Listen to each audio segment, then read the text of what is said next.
হ'ব হ'ব যা, তহঁতে মোৰ কথা চিন্তা কৰিব নালাগে, মই ভালকৈয়ে থাকিম। ঠিক আছে মা, তেতিয়াহ'লে আমি গৈ থাকোঁ। আৰে মানুহজনৰ অফিচ যাব সময় হ'ল নহয়, এতিয়াৰ পৰা কামবোৰ কৰিলেহে লাহে লাহে আজৰি হ'ব পাৰিম। মানৱী, ঐ মানৱী, মই অফিচলৈ যাওঁ নহয়, এইফালে আহাচোন। অঁ, তুমি অফিচলৈ যাবলৈ ওলালাই? পিছে এটা কাম কৰিবাচোন, অফিচৰ পৰা আহোঁতে ভাল চাই মোৰ কাৰণে আপেল কেইটামান আনিবাচোন। এইকেইদিন আপেল খাবলৈ মোৰ বৰকৈ মন গৈ আছে। ঠিক আছে মানৱী, মই অফিচৰ পৰা আহোঁতে তোমালৈ আপেল লৈ আনিম। কিন্তু এটা কথা নহয় মানৱী, মই এইবাৰ যিটো আশাৰ কৰি আছোঁ সেইটো আশাৰ পূৰ হ'বনে বাৰু? তুমি ইমানকৈ চিন্তা নকৰিবা, এইবাৰ চাবাচোন আমাৰ ল'ৰা সন্তানেই জন্ম হ'ব। ল'ৰা সন্তান হ'ব বুলি দুজনীকৈ ছোৱালী সন্তানেই জন্ম দিলা।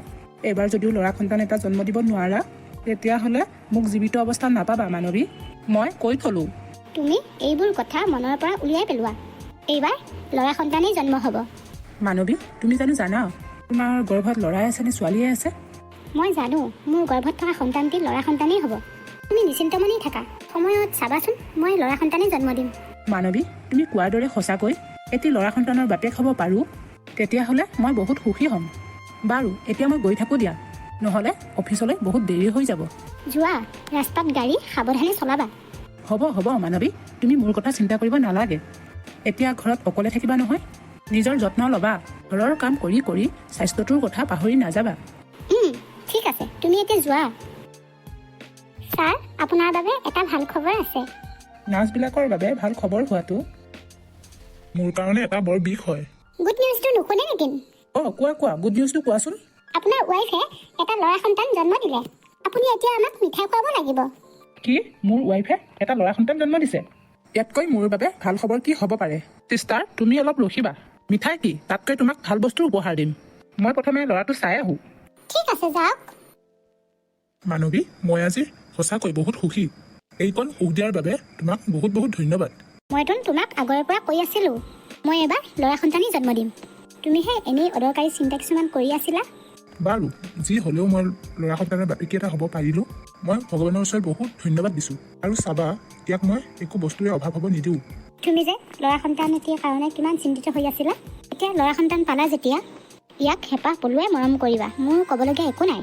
কিন্তু এটা কথা দেই, তুমি ঘৰৰ কামত লাগি ল'ৰাটো পাহৰি নাযাবা আকৌ। ইয়াক খোৱা বোৱা সময়মতে কৰিবা। ঘৰৰ কাম কৰিবলৈ দুজনীকৈ ছোৱালী সন্তান তুলিছা নহয়, তাহাঁতে কৰিব ঘৰৰ কাম। হ'ব দিয়া, তোমাৰ ল'ৰাটো মই কষ্ট পাবলৈ নিদিওঁ।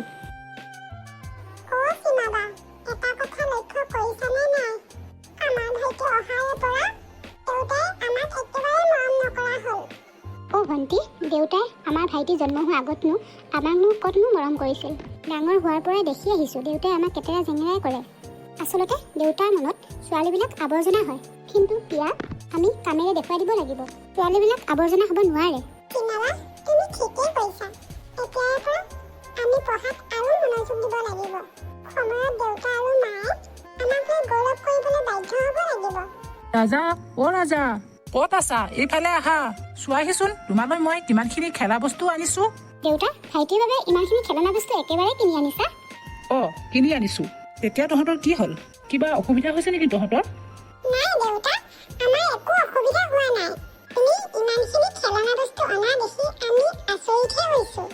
আচলতে দেউতা, আমি সৰুৰ পৰা ইমান ডাঙৰ হ'লো আহি তুমি আমাক এটা খেলা বস্তু আনি দিয়াত মনত নপৰিল। কিন্তু ভাইটিৰ বাবে আজি একেলগে ইমানখিনি খেলা বস্তু কিনি অনা দেখি অলপ আচৰিত হৈছোঁ। অঁ, মই তহঁত দুজনীক একো এটা খেলা বস্তু কিনি আনি দিয়া নাছিলোঁ, কাৰণ তহঁতৰ দুজনীক খেলা বস্তু কিনি আনি দিবলৈ মোৰ মন নাছিল। তহঁত দুজনী ছোৱালী যে, ল'ৰা হোৱাহেঁতেন তহঁত দুজনীকো আনি দিলোহেঁতেন। দেউতা, মই তোমাক বহী দুখন আনিবলৈ কৈছিলোঁ নহয়, আনিলা নেকি বহী দুখন? নাই অনা, বহী দুখন আনিবলৈ মোৰ পইচাই নুজুৰিলে, সেইবাবে নানিলোঁ। দেউতা, তুমি মোক বহী দুখন আনি নিদিলা। বহী দুখন আনি নিদিলে কাইলৈ মই স্কুল কেনেকৈ যাম? বাদ দে, তোৰ এদিন স্কুল ক্ষতি হ'লে একো লোকচান নহয়। নেউনো স্কুলত গৈ পঢ়ি পঢ়ি কি ডক্তৰ ইঞ্জিনিয়াৰ হবিনো? যি আছে তাতে সন্তুষ্ট হৈ থাক। সীমাবা, দেউতাই আমাক ইমান কিয় বেয়া পায়? দেখিছা সীমাবা, ৰাজা ভাইটিৰ বাবে ইমানখিনি খেলনা বস্তু আনিবলৈ দেউতাৰ হাতত পইচা আছে, কিন্তু মোৰ কাৰণে স্কুলৰ বহী দুখন আনিবলৈ দেউতাৰ হাতত পইচা নাই। কাইলৈ স্কুল কেনেকৈ যাম বা? ৰচোন ভণ্টি, এনেকৈ কান্দা কুটা নকৰিবা। কাইলৈ তুমি স্কুল যাব পাৰিবা, মোৰ বহী দুখন আছে। সেই দুখনকে তুমি লৈ যাবা হ'বনে? কিন্তু মা, তোমাৰ বহী দুখন মই যদি লৈ যাওঁ, তুমি কিহত লিখিবা? অ' ভণ্টি, তুমি মোৰ কথা চিন্তা কৰিব নালাগে। মই তোমাতকৈ ডাঙৰ নহয় জানো? মোৰ সমস্যাটো মই নিজে সমাধান কৰিব পাৰিম। কেৱল তুমি এনেকৈ কান্দি নাথাকিবা দেই। হ'ব বা, তুমি কৈছা যেতিয়া মই নাকান্দো। বা, দেখিছা ভাইটিৰ ওচৰত কিমানখিনি খেলা বস্তু আছে? বোলাচোন সুধোঁগৈ, ভাইটিয়ে আমাকো খেলিব দিবনে?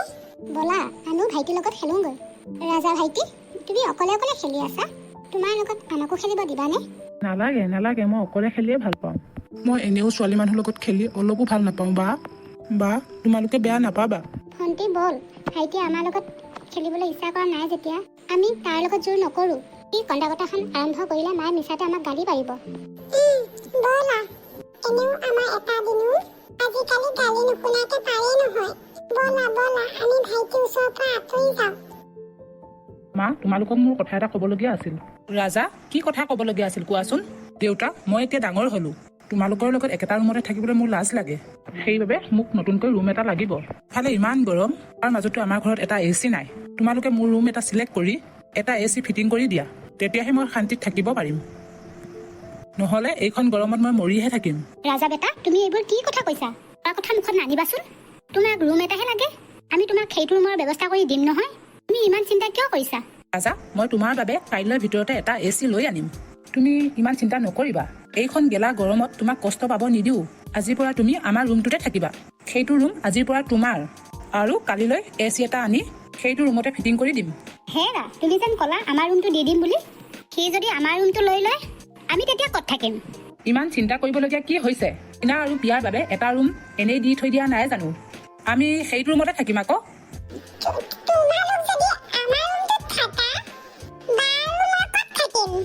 ঘৰ দুজনী থাকিবলৈ আমাৰনো কিহৰনো ঠাই অভাৱনো? আমাৰ ষ্ট'ৰ ৰুমটো আছে নহয়, তাতে থাকিবি। কিন্তু মা, সেই ষ্ট'ৰ ৰুমটোত আমি গৰমত কেনেকৈ থাকিম? হ'ব নহয়, গৰম গৰম বুলি মানুহ মৰি গৈছে নেকি? গৰমহে সহ্য কৰিব পাৰিবি। সেইটোতে থাকিবি আজিৰ পৰা তহঁত দুজনী। ঐ, তহঁত দুজনী ৰৈ সমানে সমানে আমাৰ লগত কথা পাতি আছা যে, খাবলৈ কোনে উলিয়াই দিব? যোৱা, খাবলৈ উলিয়াই আনগৈ। ইমান খং নকৰিবচোন দেউতা, আপোনালোকক খাবলৈ এতিয়াই উলিয়াই দিম, ৰ'বক। টিনা, ঐ টিনা, পিয়া, অ' পিয়া, চাওঁ এইফালে আছোন দুয়োজনী। মা, আমাৰ দুজনী কিয় মাতিছিলা কোৱাচোন? টিনা, তই অকলে আহিলি যে, পিয়া ক'ত? পিয়াকো মাতিছিলোঁ নহয়। মা, পিয়া ভণ্টিয়ে কিতাপ পঢ়ি আছে, আৰু সেইবাবে তাইক ইয়ালৈ মাতি নানিলোঁ। তহঁত দুজনীয়ে 24 ঘণ্টা পঢ়া শুনা কৰি থাকিলে হ'ব নেকি? ঘৰৰ কামবিলাক কোনে কৰিব হা? আৰাই অকলে অকলে গোটেই ঘৰখনৰ কামবিলাক চম্ভালিব পাৰে নেকি? অ' টিনা, দেউতাই ঠিকে কৈছে। তহঁত দুজনী এতিয়া গাভৰু হ'লি নহয়, ঘৰৰ কামবোৰত অকণমান মন দিব লাগে। এইদৰে অকল পঢ়া শুনাত লাগি থাকিলে কেনেকৈ হ'ব? কৰ এঘৰলৈ বিয়া দি উলিয়াইহে দিব লাগিব। কাম এখন দুখন কৰিবলৈ ল। লোকৰ ঘৰলৈ বিয়া হৈ হৈ ঘৰৰ কামহে চম্ভালিব লাগিব, এইবিলাক পঢ়া শুনা নহয়। মা, তুমি এইবিলাক কি কথা কৈছা? আমি কি ঘৰৰ কাম নকৰাকৈ আছোনো? সকলোখিনি ঘৰৰ কাম মই আৰু ভণ্টিয়ে কৰোঁ দেখোন। যিকণ আজৰি সময় পাওঁ, সেইকণ সময়তহে পঢ়া টেবুলৰ ওচৰত যাওঁ। তাৰ পাছতো তুমি এনেকৈ কৈছা যে? অ' শুন, কাইলৈৰ পৰা ভাইটিও স্কুললৈ যাব। ৰাতিপুৱা অকণমান সোনকালে উঠিবি। তাক আকৌ টিফিন চিফিন যোগাৰ কৰি দিব লাগিব নহয়। অ' মা, কাইলৈৰ পৰা ৰাজা ভাইটিও স্কুল যাব। আৰু তাক কি আমি পঢ়া স্কুলখনতে এডমিশ্যন কৰি দিছা নেকি? তই পঢ়া স্কুলখনত মোৰ ল'ৰাটোক এডমিশ্যন কিয় দিম? সি মোৰ একমাত্ৰ ল'ৰা হয়। তাক মই এইখন চহৰৰ আটাইতকৈ ভাল প্ৰাইভেট স্কুল এখনত এডমিশ্যন কৰি দিছোঁ।